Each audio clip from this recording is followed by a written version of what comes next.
Pētera Paula baznīca, baltais baroks. Un dzēlis tas pats. Bija tā, ka bija tas karš ar krieviem. Un pats teica, te bija tāda maza koka baznīca, baznīca krievi nojauca un nogrāva. Un tas pats teica, ja mēs uzvarēsim krievus, tad Dievam pateikšu mums uz savu baznīcu. Un viņš uzvarēja, un tās bildīs, tās bija pats ģērbums, viņš tur ir apglabāts, ja to baznīca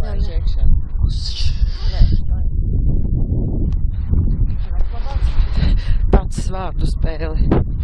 Jā, pats vārdu spēli.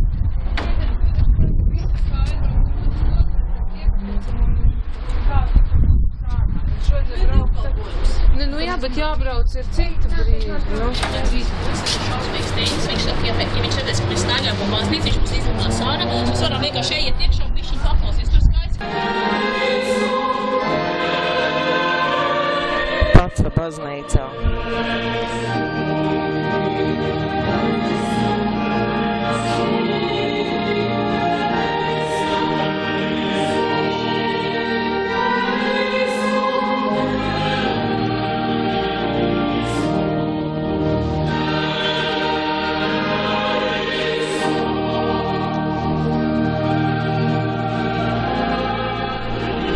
Baznīca ar kuķi centrā.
Četri svētie. Ļoti īpatnēja kanceli.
pie baznīcas durvīm ir atceries nāvi, memento mori. Jā, kas gan cits, 4 svētie, kas viņam no abām pusēm redzami, skulptūras, tie ir populārākie apustuļi. Jānis, Lūkas, Marks, Matejs. Par baznīcu. Viņa atveidojumi. Tālāk, pēc tam kreisajā pusē, ja mēs šitā ejam, tad kreisajā pusē viena liela glezna, kur ir atveidots pats. Tā ir viņa glezna. Un otrā pusē ir šīs... Tur arī bija tā kā Kristus. Viņš bija sarkans tāds, jā? Jo viņš ir mainījis vietu, jo principā viņš senāk stāvēja kreisajā pusē, un pat cik es neredzu, es redzēju, ka bija kaut kāds sarkans pleķīts, ja? Tad laikam viņš ir pārvietots uz labo nišu. Tas ir Antakaļņa Jēzus, tā saucamais. Tas pats, ko mēs redzējām? Nē, tas ir arī nācis. Jā, šis ir tas rajons, Antakaļņa rajons, un viņš vienkārši no vienas slēgtas baznīcas, viņš ir pārvietots uz šeieni. Un tam Jēzus Tāds ir kapta plāksne pie durvīm. Tāda īpatnība, ja, skulptūra kā tāda dzīviem matiem. Un tas Jēzus, viņš arī ir no šīm brīnumdarītājām, brīnumdarītiem tēliem, teiksim, ja. Tā, tad tas bija cēpes, pēc tam skatoties. Pirmā kapela, kur jūs ejat, tā ir Kristība kapela, bet tur nekā īpaši nav ko rādīt. Bet šajā kapelā uzreiz, kad jūs ienākat iekšā, uzreiz šādi. Jā, tā, tur bija liela grezna. Kristība kapela bija tornī iekšā, jā, bet Šito pusi. Viņš ir aiz stūra pat tā, jā.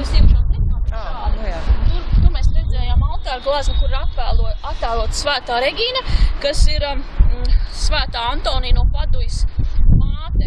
Un tādā veidā šī glezna it kā veido tādu tā kā pārēju uz nākamo kapelu. Un nākamā kapela ir veltīta šim Padujas Antonijam. Viņš parasti vienmēr ir attēlots ar bērnu uz rokas.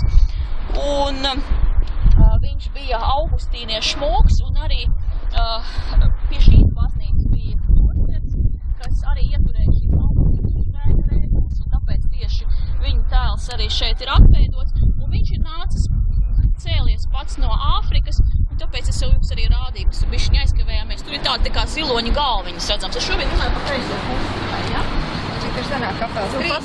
Tur ir rakstīts virsū uz tās loka, ka tā ir tieši tā kapela. Tur var nošpikot, ja ejot iekšā. Jā, mēs brauksim. Jā. Tad mēs iesim katedrālē, kur atkal katedrālē. Nu, redzi, ko labi. Jā, un tad tur tā kā ziloņa galviņas, tā ir tā kā atsauc uz viņu šo afrikānisko izcelsmi. Un tad šī Padujas Antonija kapelā, tur ir arī divas galviņas. Padujas Antonam afrikāniski izcelsmi. Kapelā jums aiz muguras ir ziloņi. Viņa tā kā zem kapitelīšiem, ir tā kā balta kolonija. Tā kā balsta, jā, viņa tāds stilizēta ir. Un tieši jums pretī būs šīs divas galviņas. Tie, kas sēdēja krēslos, varbūt viņas jau redzēja šīs meitenes, ja? Un no kreisās puses šādi skatoties ir atveidota pilsētniece, no labās puses ir atveidota lauciniece, un tās ir atkal alegorijas. Pilsētniece ir Polija, un lauciniece ir Lietuva. Tā, aizmies pavisam pirmajā kapelā, kas tikko stāstīja. Pirmajā kapelā ir atveidotas, aizmies pavisam pastāstīt, tur ir atveidotas žēlsirdības alegorijas. Jo principā vispār visa šī baznīca, visi šīs baznīcas tēli, viņi ir saistīti ar žēlsirdību, ar līdzjūtību un ar kāru. Tie ir galvenie motīvi, ja, karš, līdzjūtība, žēlsirdība. Un tāpēc visādos veidos tiek apspēlēti gan mitoloģiskos tēlos, gan reliģiskos tēlos, gan sadzīviskos tēlos šie motīvi, karš un žēlsirdība. Un pirmajā šajā kapelā, kurā mēs iegājām iekšā, tur, ja jūs pastīsties šādi šķērsam, tad jūs redzēsiet arī tādu meiteni, ļoti skaistu meiteni, kas ir tā kā noliekusies šādi, un viņai ubaks tiek roku, var redzēt, ka viņam viens kājas trūkst, tur ir tāda tā kā protēze, ļoti labi to visu var redzēt, un viņi viņam sniedz žēlstības dāvanu. Tas ir kurās šī pusē? Šajā pusē, es laiku šajā pusē vēl esmu. Tas viss ir kreisajā pusē. Nu jā, tāpēc, ka tā. Labi, tad mēs visu laiku pa kreiso pusējam, un pēdējā pati kapela, tā bija, kas bija pēdējā kapela?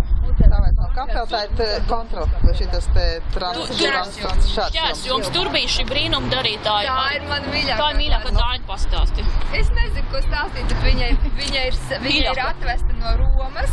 No Itālijas, jā. Un viņa lauž zibeņus. Jā, tur ir tāds skats, ka Dievmāte... Viņa salauž zibeņus tādus. Un atkal kārtējā brīnumdarītāja ikona. Atkal. Tā ikona ir piedarījusi vienam Kas tur ir attēlots? Kas tur ir brīnumdarītāja? Tā ir Mutter Gottes, Dieva māte, Dieva māte Marija, citiem vārdiem. Vajadzēja dievišķu atbalstu. Karš bija bijis, un tas cilvēks saprot, ka Dievs ir saniknojies, un Dievs ir ļoti, ļoti niknis, un tur ir tāds arī stukā attēlots Dievs, kurš met zibeņus, tāds pamatīgs tāds. Un viņi salauž to Viņa to zibeņus salauž. Un to atveda viens bīskaps, pats sev no Romas, bet viņš jau redzēja, ka viņi sapriekš savas mājas kapeliņas. Šo pilsētu no šī Un mēra. tad viņš saprata, ka jāpārsnes uz šejienu. Es vēl par to kapeli, par to pašu kapeli. Par to bērnu. Es visu izstāstīju par tiem zibeņiem, ja viņi nesaprata, kur tie zibeņi. Bet tur ir attēlots tātad, ka Dievs ir saniknojies pēc tā kara, karš bija drausmīgs. Dievs ir šausmīgi saniknojies, un vienīgā, kas šo Dieva niknumu un šo Dieva dusmas var mīkstināt, vai tos viņu. Un tas Dievs ir attēlots tā, ka viņam ir tādi zibeņi nāk, un viņš ir štukā tāds liels, un viņam tādi zibeņi skrien.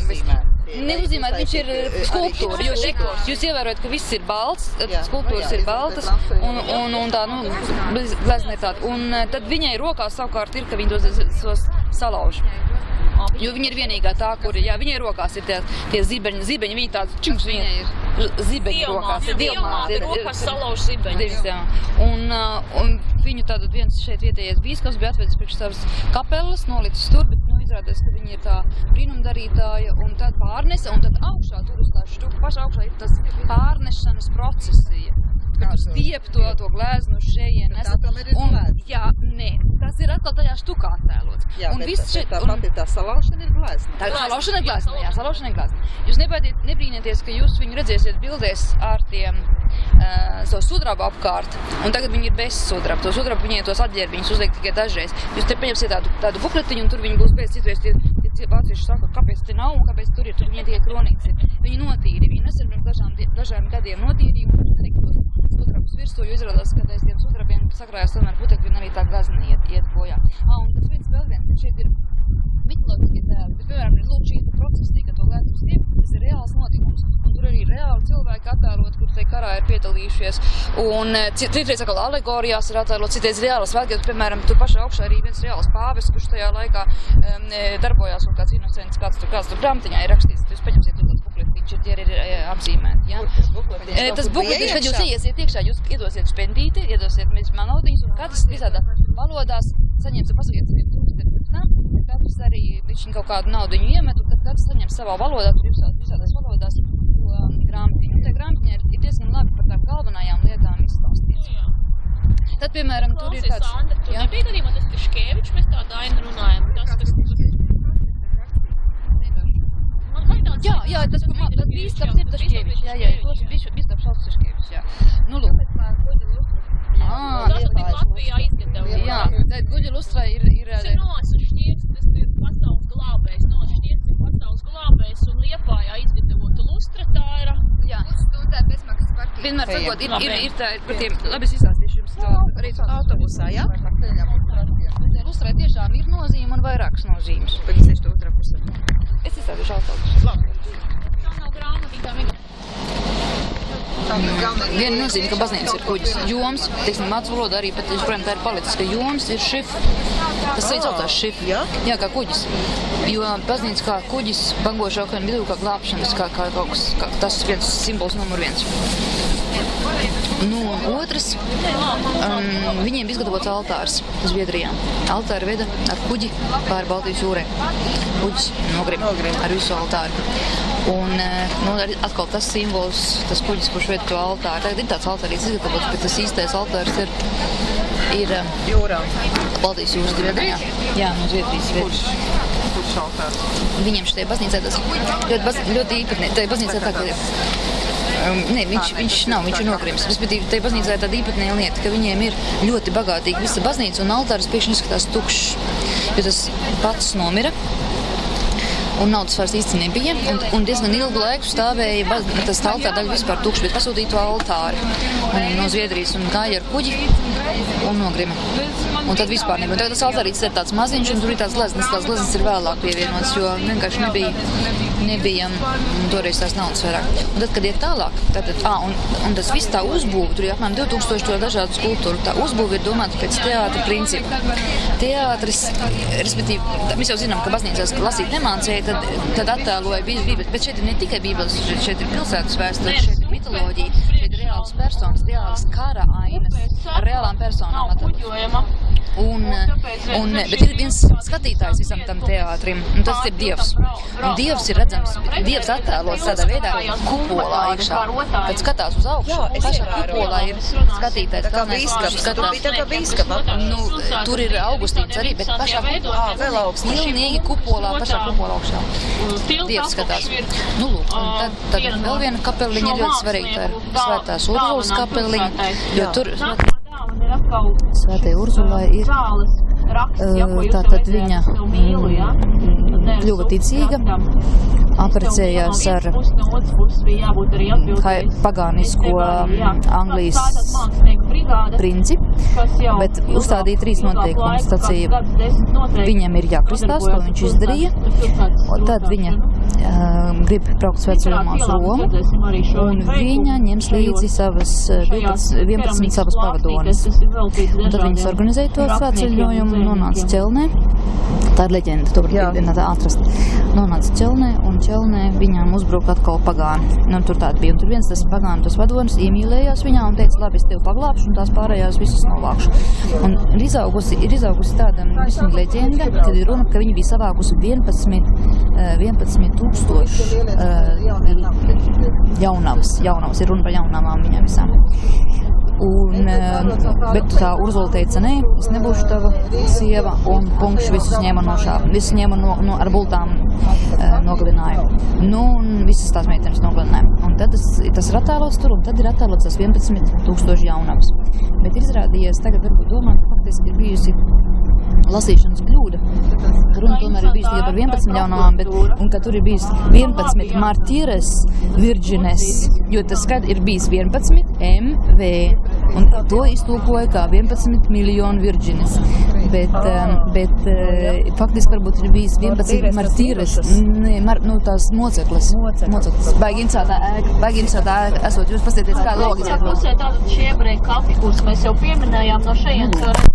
Un ir ņēmies vaigos sviedros, lai attēlot 11 tūkstošus, un tajā cilti, tas ir uz griestiem, viņi 400 sējiņas attēlojas, bet varbūt, ka visas tās pūles ir bijušas pa velti, jo nevajadzēja jums 100, vajadzēja tikai 11, bet viņš ir 100 dabūjis iekšā, bet tas ir diezgan sekls cilts, kurā viņām bija jāsadabū tās sējiņas iekšā, ko viņas gribētu. Tas sama kolēģi arī to ir vairāk vārdu tajā kapeliņā. Ļoti labi pazīst no viņas. Viņa teica, ka visas ēkas, kas tiešām šeit bija redzams, viņas tika uzceltas uz milzīgiem ebreju kapiem. Tāpat tās Urzulija arī viss bija nolīdzinās, tie bija otrie ebreju kapi. Tāpat tās šis Napoleona gājiens uz Krieviju, kas jums jau minēja, milzīgs skaits cilvēku, 200 tūkstoši, man liekas, varbūt, jā, redzēt, 80 tūkstoši guļ kapos, bet arī bija izrakumi kaut kādus vairākus gadus atpakaļ, 2 gadus atpakaļ, ja nekļūdos kaut kādā jaunajā rajonā.